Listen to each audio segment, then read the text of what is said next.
Student कैसे हैं आप? उम्मीद करता हूँ कि आप सब बहुत बढ़िया होंगे, स्वस्थ होंगे, मस्त होंगे। तो आपका स्वागत है द सक्सेस पॉइंट में। तो आप सभी को हम मोस्ट इंपोर्टेंट जीके जीएस का क्वेश्चन लेके आए हैं, जो आपकी परीक्षा की दृष्टि से बहुत ही महत्वपूर्ण और इम्पोर्टेंट है। ये जो क्वेश्चन है 2026 के लिए बहुत ज्यादा रामबाण साबित होने वाला है। तो प्लीज आप लोग अगर चैनल को सब्सक्राइब नहीं किए, सब्सक्राइब कर लीजिए।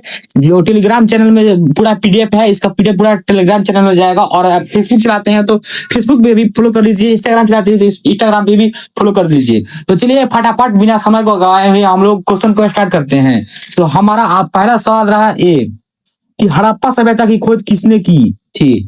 तो आप लोग बताइए, और आप लोगों को पता है तो जल्दी से आंसर कमेंट कीजिए, नहीं तो हम बताते हैं। तो आप लोग बताइए एक चीज और बताइए कि हम डायरेक्ट आंसर बता दें कि पूरा ऑप्शन का मतलब रिवीजन करते करें। चलिए टाइम को मतलब बचाते हुए डायरेक्ट आंसर हम बोल दे रहे हैं। आपका सही आंसर है ऑप्शन नंबर ए, दयाराम साहनी। जो दयाराम साहनी है वो हमारे हड़प्पा सभ्यता की खोज इन्होंने मतलब किए थे। तो आपका सही आंसर हो गया ऑप्शन नंबर बी। चलिए ऑप्शन को देखते चलते हैं, दूसरा आपको भी मतलब याद होगा तो आप बता दीजिएगा क्या।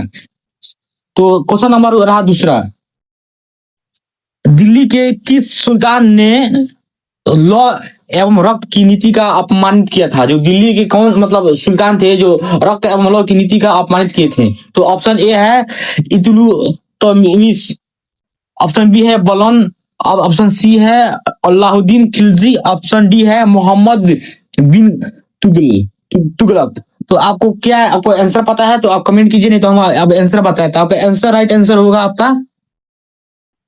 आपका राइट आंसर होगा ऑप्शन नंबर बी, बलबन। जो बलबन थे यही ने जो रक्त क्रांति का अपमानित किए थे। तो चलिए आगे बढ़ते हैं।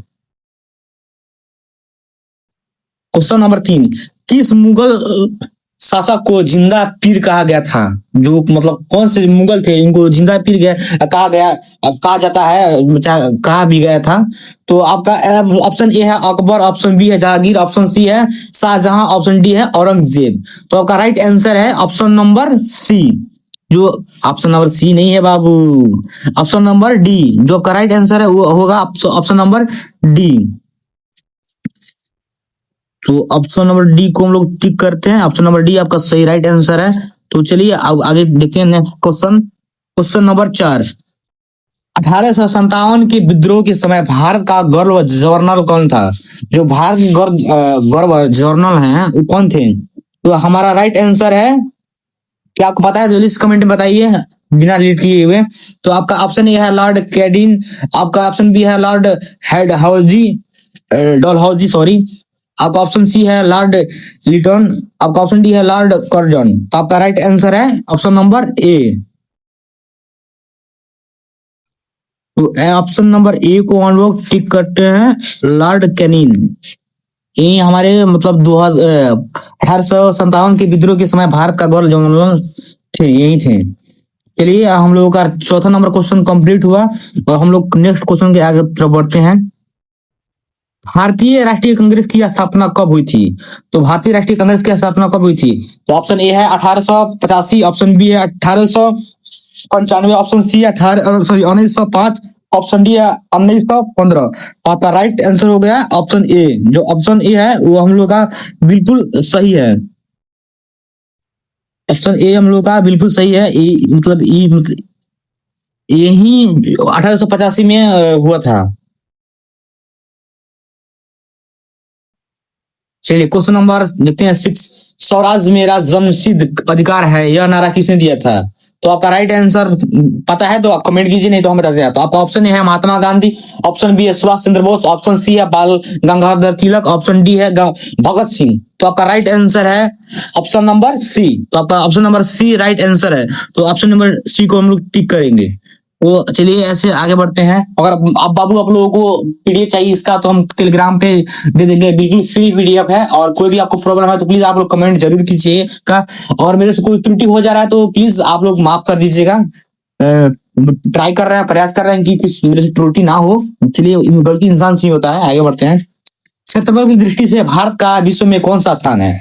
जो क्षेत्रफल, ये बाबू बहुत आसान प्रश्न है, ये आप शुरू से पढ़ते आ रहे हैं। तो देखिए, ये कंपटीशन एग्जाम में भी पूछ रहा है, बहुत सारे एग्जाम है इसका, मतलब ये क्वेश्चन डाल दे रहा है, आप पूछ रहा है, बहुत आसान सा क्वेश्चन है। तो आपको पता है, आपका ऑप्शन ए है पांचवा, ऑप्शन बी है छठा, ऑप्शन सी सातवां, ऑप्शन डी है आठवां। तो आपका राइट आंसर क्या है, पता है आपको? अगर पता है तो बाबू जल्दी से बता दीजिए। आप तो जल्दी से, आप मेरे चालाक स्टूडेंट बताइए। तो आपका आंसर है सी। तो आपका आंसर है सी, तो ऐसे ही सी को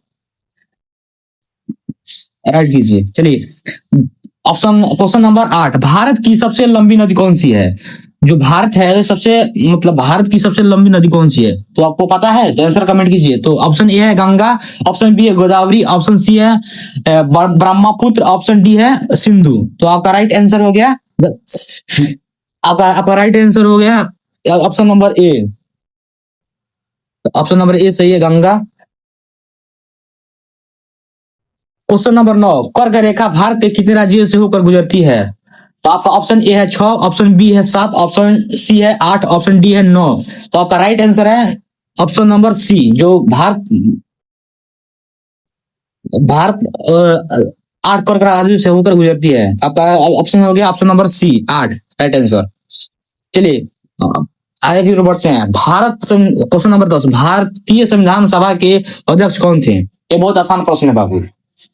भारतीय संविधान सभा के अध्यक्ष कौन है? ऑप्शन नंबर ए है डॉक्टर बी आर अम्बेडकर, यानी doctor Bhimrao Ambedkar, option B doctor Rajendra Prasad, option C Jawaharlal Nehru, option D Sardar Vallabhbhai Patel या सरदार पटेल। आपका राइट आंसर हो गया option number B, right answer है बाबू, डॉक्टर राजेंद्र प्रसाद। इन्होंने हमारे मतलब संविधान सभा के अध्यक्ष थे। और बाबू एक चीज और बताइए, संविधान किसने लिखा था? तो डॉक्टर बाबा साहब अम्बेडकर ने।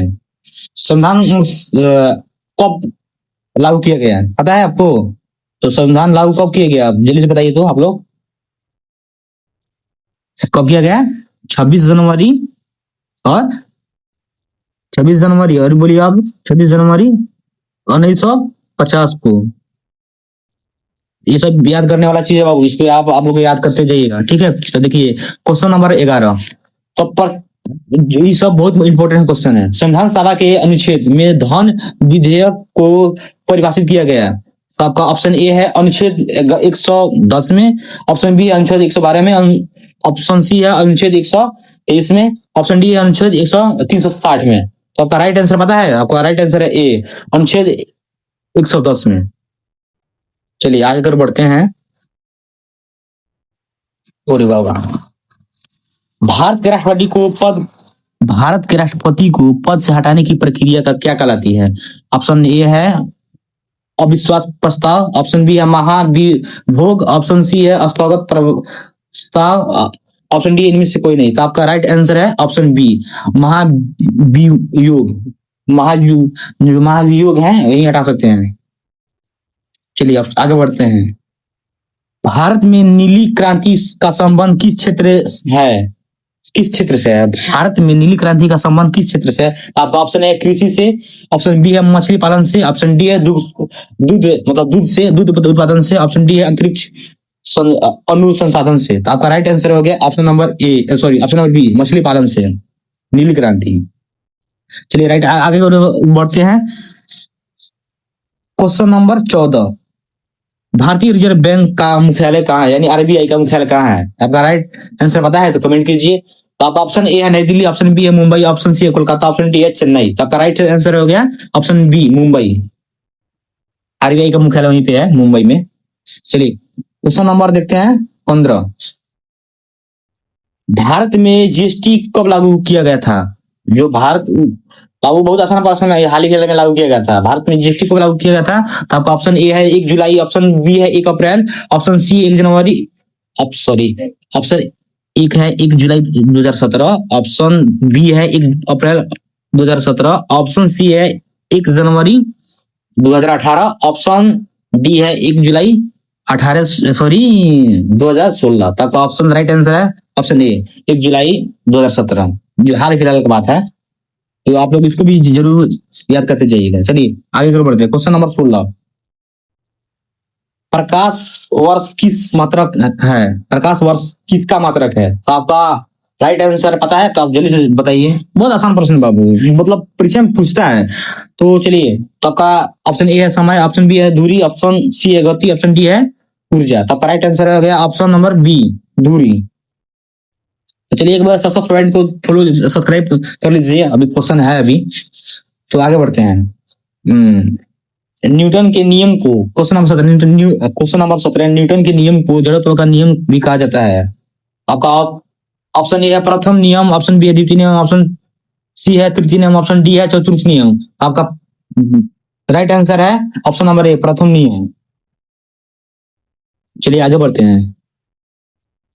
क्वेश्चन नंबर 18, वायुमंडलीय दाब को मापने के लिए किस यंत्र का प्रयोग किया जाता है, उपयोग किया जाता है। ऑप्शन ए है बैरोमीटर, ऑप्शन बी है हाइड्रोमीटर, ऑप्शन सी है थर्मामीटर, ऑप्शन डी है वोल्टमीटर। आपका राइट आंसर हो गया ऑप्शन नंबर ए, बैरोमीटर। चलिए क्वेश्चन नंबर 19, खाने के सोडे का रासायनिक नाम क्या है। आपका ऑप्शन ए है सोडियम कार्बोनेट, ऑप्शन बी है सोडियम बाइकार्बोनेट, ऑप्शन सी है सोडियम क्लोराइड, ऑप्शन डी है कैल्शियम कार्बोनेट। आपका राइट आंसर हो गया option number B, sodium carbonate, sodium bicarbonate, sorry.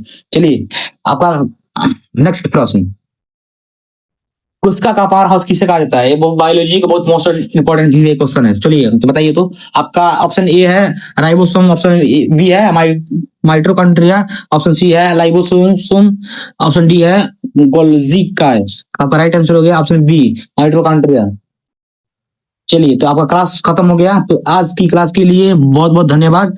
मिलते हैं अगले क्लास में, तब तक के लिए आप लोग चैनल को लाइक सब्सक्राइब फॉलो जरूर कर लीजिएगा। और प्लीज आप लोगों को अगर टेलीग्राम मतलब ज्वाइन नहीं किया तो टेलीग्राम ज्वाइन कर लीजिए। इसका पूरा पीडीएफ, पूरा फ्री पीडीएफ टेलीग्राम पे मिल जाएगा। और इंस्टा पे चलाते हैं तो प्लीज आप लोग फॉलो कर लीजिएगा। चलते हैं, मिलते हैं नेक्स्ट वीडियो में।